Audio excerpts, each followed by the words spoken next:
বাংলাদেশের সবচেয়ে ভয়ঙ্কর জেল কারাগারের অজানা গল্প। বাংলাদেশে এমন একটি জেলখানা আছে যেখানে ঢুকলে সাধারণ বন্দীদের মনে হয় এটাই হয়তো নরকের আরেক নাম। আজ আমরা জানব সেই ভয়ঙ্কর জেলের গোপন কিছু তথ্য। Let's go. এই জেলের নাম কাশিমপুর কারাগার। এটি গাজীপুর জেলার কাশিমপুরে অবস্থিত। 2006 সালে চালু হওয়া এই জেল 3 ভাগে ভাগ করা।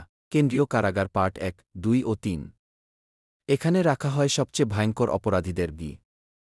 কাশিমপুরে যারা থাকে তাদের বেশিরভাগেরই অপরাধ বড় ধরনের, যেমন খুন, সন্ত্রাস, ড্রাগ ব্যবসা কিংবা রাজনীতির বড় মামলায় অভিযুক্ত।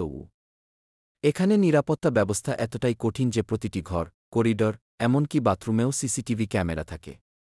বন্দীদের ঘন ঘন স্থান পরিবর্তন করা হয় যাতে কেউ কারো সাথে দীর্ঘদিন কথা না বলতে পারে। কাশিমপুরে বন্দীদের খাবার, ঘুম, চলাফেরা সবকিছুই নিয়মের কঠোর গণ্ডিতে বাঁধা। আর যদি কেউ নিয়ম ভাঙে তাহলে তার পরিণতি ভয়ঙ্কর হতে পারে। অনেকে বলেন কাশিমপুরে গেলে মানুষ বদলে যায়। কারণ এই জেলের ভয়ঙ্কর পরিবেশ, নিরাপত্তা এবং নিয়মনিষ্ঠা এমন যে সেখানে থাকার মানেই জীবনের সবচেয়ে কঠিন সময়। এই ভিডিও ভালো লাগলে অবশ্যই একটা লাইক দিও আর এমন অজানা তথ্য জানতে আমাদের চ্যানেলটি সাবস্ক্রাইব করে পাশে থেকো।